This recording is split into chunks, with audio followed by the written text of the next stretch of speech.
Hello and welcome to Caregivers First, a show brought to you by SCAN, the Social Communities Activities Network. SCAN is a nonprofit agency dedicated to helping active adults stay informed, empowered, and inspired. I am your host, Lynette Whiteman, and I am the Executive Director of Caregiver Volunteers of Central Jersey. Caregivers First was developed to give you knowledge and help you navigate this time in your life. Our guests are experts who provide you with the latest information and tips to make your life easier. Today, we're going to be talking to Rosemary Gorman, who is an advanced practice nurse and works in geriatrics and palliative care. And we're going to be talking about a really important topic that is not talked about a lot, advanced directive. So thank you, Rosemary. Thank you so much for joining me today. Welcome. It's a pleasure to be here. Thank you. So to start off with, tell us a little bit. I know you're an advanced practice nurse. Tell us where you work and with what systems you work with. Okay. I work for the Barnabas Health Medical Group at the Geriatric Health Center at Monmouth Medical Center. Perfect. Great. So we're talking about advanced directives, which is a topic that is not talked about enough. And actually, I just learned prior to us talking today that only 33% of adults have an advanced directive. So let's delve into this world a little bit. To start off with, what would you say, what's a definition of an advanced directive? What is it? Okay, an advanced directive is a document that you have prepared in advance in order to make medical decisions if and when there's a time when you are no longer able to make medical decisions. And the reason that it's necessary is 3 out of 4 people at end of life are not able to make their medical decisions, whether it's from illness, injury, or mental incapacity. Okay, so is an advanced directive the same thing as a living will, or is there a difference? Are those terms used interchangeably? It is. It's very confusing because there's so many different terms. First of all, what you should have at the least is a healthcare proxy. This is someone that you have designated to make your decisions. It should be in writing, and that gives them the legal capacity to speak with your healthcare team and to carry through your wishes. Most importantly, they have to know what exactly you want. It's a difficult time, and in order for them to make those decisions and those choices, you need to talk to them about it. It's so true what you're saying, and I'll share a personal story why this topic is important to me. I was the caregiver for my parents. I'm still the caregiver for my mom, but I was the caregiver for my dad, and he developed pneumonia. And we brought him to the hospital, and we thought, well, he'll just get over it. But his breathing deteriorated, and they needed to put him on a ventilator. And we did not talk about his wishes beforehand. It just wasn't something that we talked about as a family. He was 88, but he was never going to die. It just, other people do, not my dad. So he was on the ventilator, and the decision had to be made whether to take him off the ventilator because he wasn't getting better. And I didn't know what he wanted. It was all on me and my brothers, and we didn't know. And it was the toughest decision I ever made in my life, and I still carry guilt to this day because maybe he wouldn't have wanted to be taken off. And so if I would have known that beforehand, it would have been such a gift to me, and I never realized it until I was in that situation. Is that the sort of thing that you come across every day? That is such a typical problem. Throughout my career, I've met with many, many families. The families that struggle the most are the families that have never ever talked about it, because and they don't want to experience that guilt. So their answer is do everything, when the outcome is exactly the same, except that it's just a prolonged period of an ICU stay, and and the outcome is the same. Right. I will never forget, there was one doctor who came into the room. He was a consultant, and he took me aside because I didn't know what to do, and he said, "Tell me about your dad." And he was an executive, and he was a strong person, and he loved life. And he said, "Would your dad want to be basically in a vegetative state the rest of his life? Do you think your dad would have wanted this?" And I said, "No."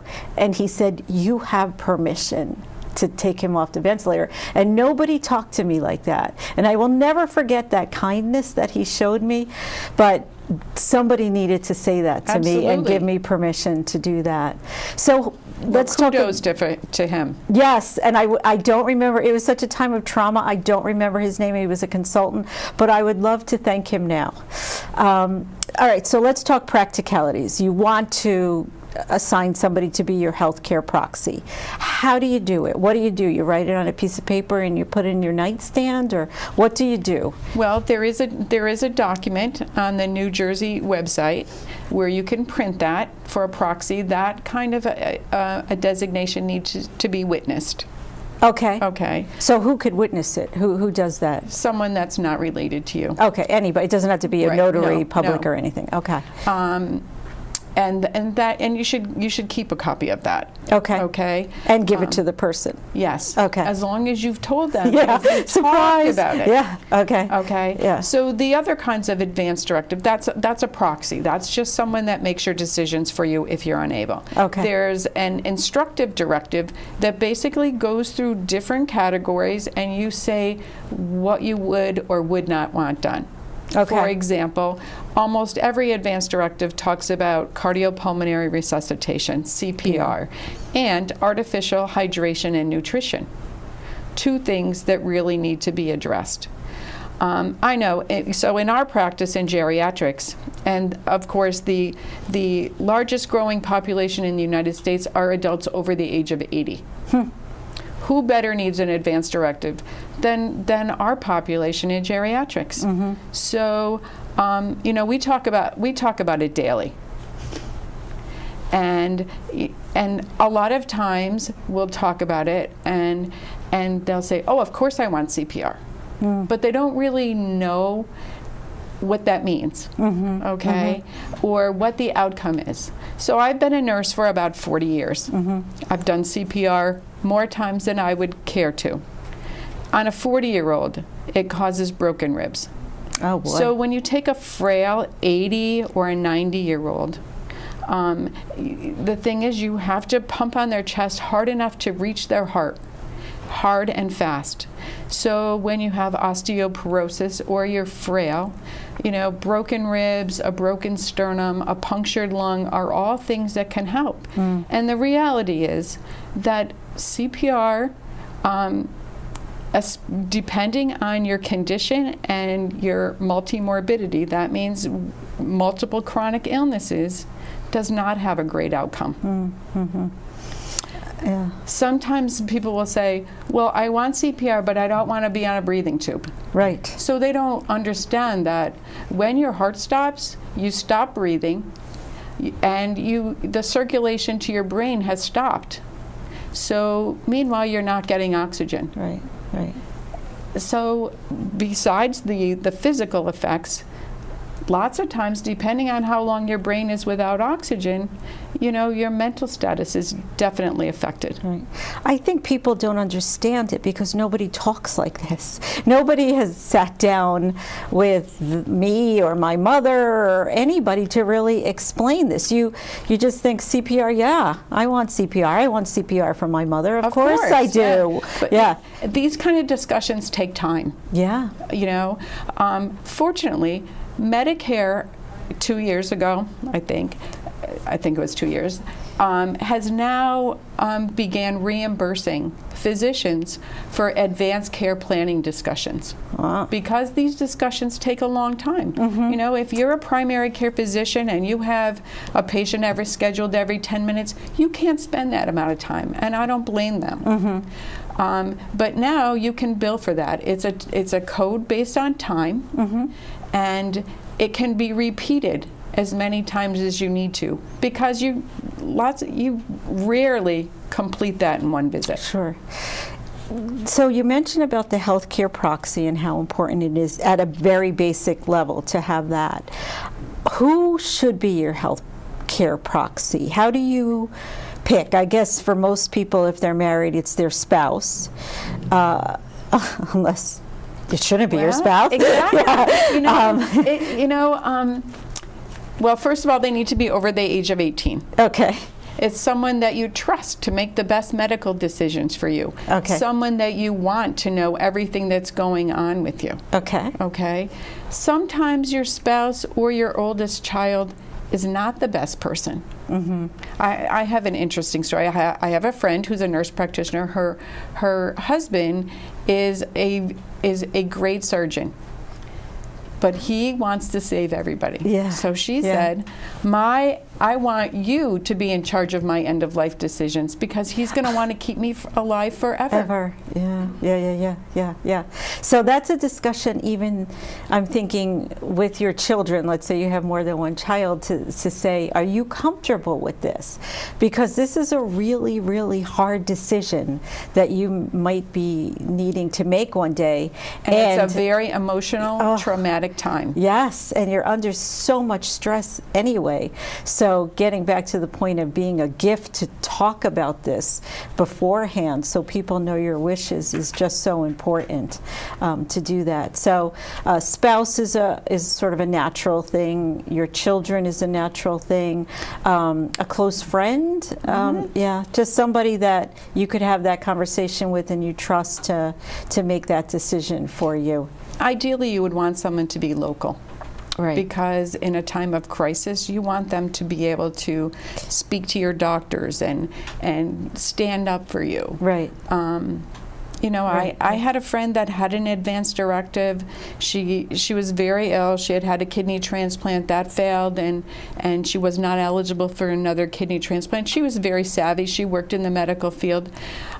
So she came into the hospital in a crisis with her husband, and he brought the advance directive that said that she never wanted to be on life support. Right.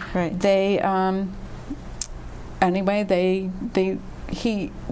went ahead and did everything. My friends that work at the hospital called in and they said, you know what, she needs you. Right. Please come. Right. So I walked in and I clearly saw that she was dying.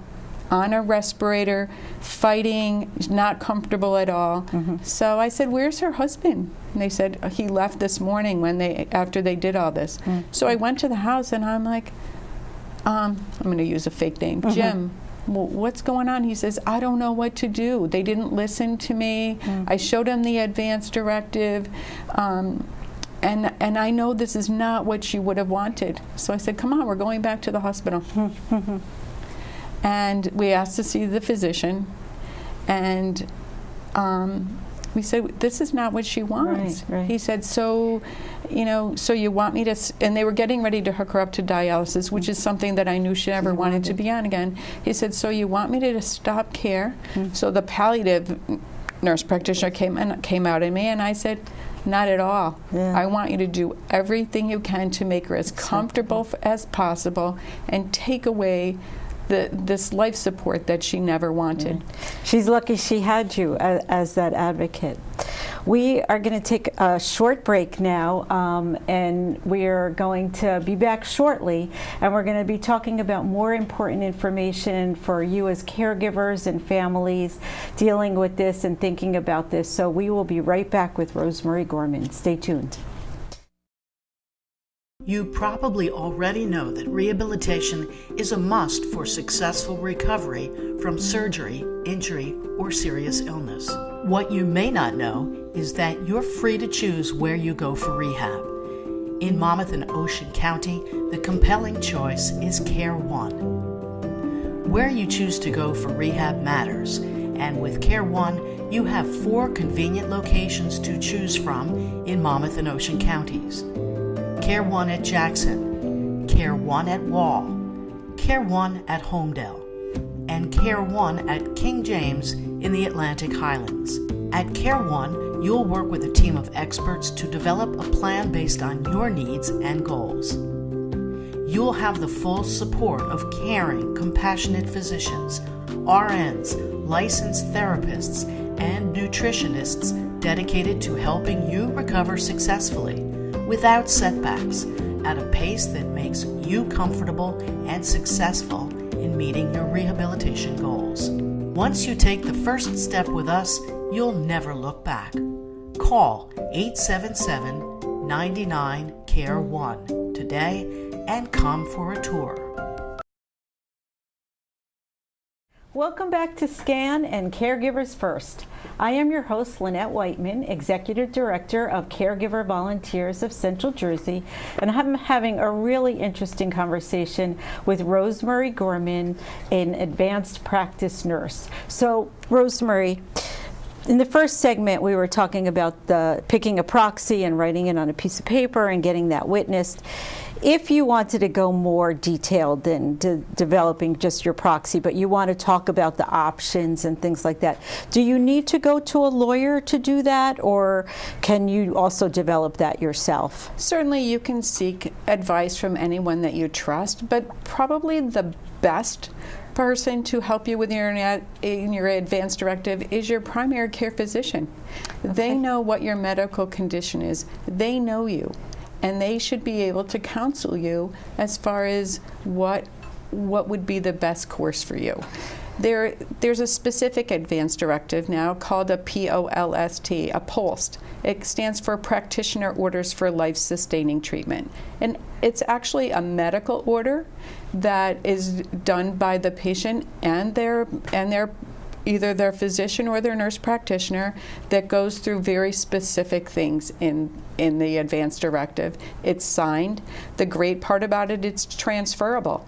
You know, if you don't have the POLST form at home and you call 911, the medics are obligated to do everything they can to save you. Mm-hmm. If you have the POLST, they're legally obligated to follow that. Mm-hmm. It's at home. It should be scanned into your medical chart. It could go with you to the hospital, or it goes to the nursing home if you were going for rehab or to a nursing home. It's a green form, so it's easily identifiable. Okay. If you wanted to talk to your doctor to set up the POLST or an advance directive, do you call the office and say, I want to make an appointment to talk about this? Because I can't imagine a doctor would want to do this after he checks your blood pressure or she talks about diabetes. So you set up a specific appointment for that and then it's billed? You certainly can. Okay. Or it could be an add-on to your regular visit. Okay. Ideally, you can talk about it at your Medicare wellness visit. Okay. Which is covered once a year. Right. I talk about it anytime. And certainly if you're the caregiver and the patient is not able to participate, you know, you can make an appointment to talk about that as well, because that is a billable visit if they're not able to participate. I do that all the time. Okay. And let's say you made the healthcare proxy, or you have a copy of the POLST and you changed your mind. No, I don't want this person. Me and my husband are fighting. He's not deciding when to pull the plug. Can you cross it off and change it and initial it? Or you can. Okay, but then somebody else has to witness it? And you know what? You can change it at any time. Okay. And you should update it on a regular basis, because if your condition changes, your goals of care might have changed as well. And so maybe you don't want the same thing as you did 10 years ago. Mm-hmm. So it should be updated, reviewed with your physician, and corrected. Okay. You know, if you're making a lot of changes, I would just do a whole new one. Okay. What percentage do you think of physicians are trained in talking about advance directives or POLST? That's a very difficult question, because I think the younger physicians are now getting that in their education, certainly more than the seasoned physicians that are there now. I have a palliative care specialty. I specifically went to NYU because they offer a palliative care specialty. That's what we do. Mm-hmm. I'm very comfortable talking about that. There's lots, even nurse practitioners, not all of, without that training, are not comfortable doing that. Mm-hmm. So if somebody goes to their physician and they feel like this person really is uncomfortable talking about it, or really doesn't know this world. Can somebody make an appointment with a nurse practitioner who's in this field? Is that something that happens, or there aren't people that do this for you? Would you go to a lawyer then, maybe, if your doctor can't do it? The problem with going to a lawyer, and I have heard this because we ask people at their visits if they have an advance directive, Right. and frequently they'll say, yes, it's in my lawyer's office. Mm-hmm. That's not going to do any good. Mm-hmm. Right. Okay. When we're talking to caregivers in the caregiving world and this whole world, let's talk a little bit about Alzheimer's disease specifically, because this is something that when you're diagnosed with Alzheimer's disease, you're in a certain place, and then as the disease progresses, you can't make those decisions anymore. Is there something specific that caregivers of somebody with Alzheimer's should be aware of, or I'm a different? Great that you asked that, because there has recently been developed an advance directive specifically for dementia. Okay. It talks about the mild form of dementia, and it explains what you're like during that stage, moderate dementia, and severe dementia. And in mild dementia, you may not have any short-term memory, maybe you need a little help getting dressed. But as you get to the severe stage of dementia, likely you're bedbound, you're non-communicative, so your goals of care for those are going to change. So this lists the form of dementia, what you may be like, and what your goals of care are at that point in your disease. Mm-hmm. Ideally, this should be done, well, the developers are saying that people should be able to review this and do this at 65. Wow. Way before most dementia starts, so that you're doing it with a clear mind. Right.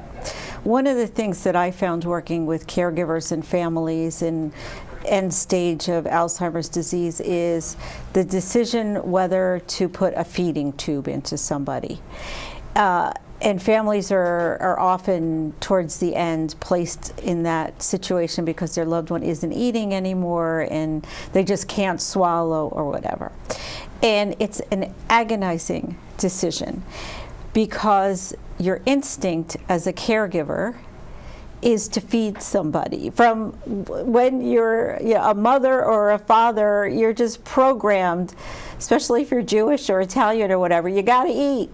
So to make that decision not to feed your loved one is just mind-boggling. People cannot wrap their heads around that. Can you talk to that a little bit? Well, you know what I say? I say not eating is a natural part of the dying process. Especially with Alzheimer's, putting in a feeding tube is painful. They're confused. Lots of times they pull it out. So you're going back and forth and repeating that. I usually advise pleasure feeding, giving them what they like, a little bit here and a little bit there. So you're giving them what they can. Okay. And what they enjoy. That's a good way to look at it, because I can't even imagine myself signing something that would say, don't feed me. Like, I just can't imagine that. But maybe if I knew somebody was going to slip me little things like chocolate ice cream, exactly, that would make it much easier. What's the worst thing that's going to happen? Yeah. That's a really good way to look at it. I haven't heard that before. So that's a really good way. So we refer to it as pleasure feeding. And so pleasure feeding would be just like a little spoonful of ice cream. Whatever they'll take. Throw me a potato chip every once in a while, and I'll be happy. All right. So when you're 65, you should start thinking about this. You should start thinking about what your choices should be. Let's say you talk to your husband about it, and you told your husband your wishes, but there's nothing in writing, or your husband tells your wife, or you tell your children, but there's nothing in writing. You've just expressed it to them. Does that count for anything? Absolutely. Or it does. Okay. Because if something were to happen and you were not able to make your own decisions, they're going to go to your, whoever your next of kin is. Okay. But will they, if you say to the doctor, no, she specifically told me that she doesn't want this, does that count for Yes, something? absolutely. So the verbal conversation does count for something. The hard part is that if you don't have anything in writing and someone's making the decisions and the other family members disagree. Yes. You know, it's the daughter who now feels guilty because she lives in California and she hasn't been here. Right. And Right. she hasn't seen the gradual deterioration of mom and isn't ready to let her go. Meanwhile, the daughter that's here, that's making the decisions, has been with her through this, you know, this very Yes. difficult time. Because I think that watching people with dementia, and lots of times their body's good, but their mind isn't, is so incredibly painful. That's an excellent point. I've seen that more times than not, where one child thinks, oh, you're pulling the plug because you want the money, and it just gets into this whole Yeah. mess of a situation. So bottom line is, if we're talking about hierarchies of taking care of this, is at least discuss it with somebody. Always. Always. Number 2 is at least have a healthcare proxy, write it down, have it witnessed, and put it in a drawer and give it to the healthcare proxy. Number 3 is actually speaking to your physician or healthcare provider and get something in writing with all the different options and all the different ways that you want to go. So if somebody is exploring this world, where do you send them for resources? What's the best place for somebody to do their own research about this? Okay, so one of my favorite sites is prepareforyourcare.com. Okay. It's very easily understandable. It walks you through different scenarios.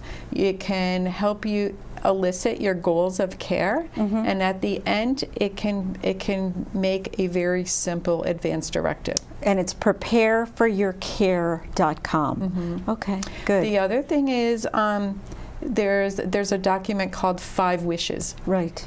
And that's widely used. It's available in 28 languages and Braille. And it talks about emotions. It asks who you want as your healthcare proxy, what kind of decisions you want made. It's a great document. Okay. So you could just Google 5 Wishes and that will come up. All right. Well, thank you so much for being here today, Rosemary. We could have talked for hours about this. There's a lot that we didn't talk about, but I really appreciate you being here and passing on this information. And thank you all so much for tuning in today to Caregivers First. I hope that you learned some helpful tips. I hope it at least will spur some thought in you to have a conversation about it and then maybe take the next step for it. And now it's your turn. I'd love to hear from you. I'd love to hear what topics that are on your mind, what you may be struggling with as a caregiver.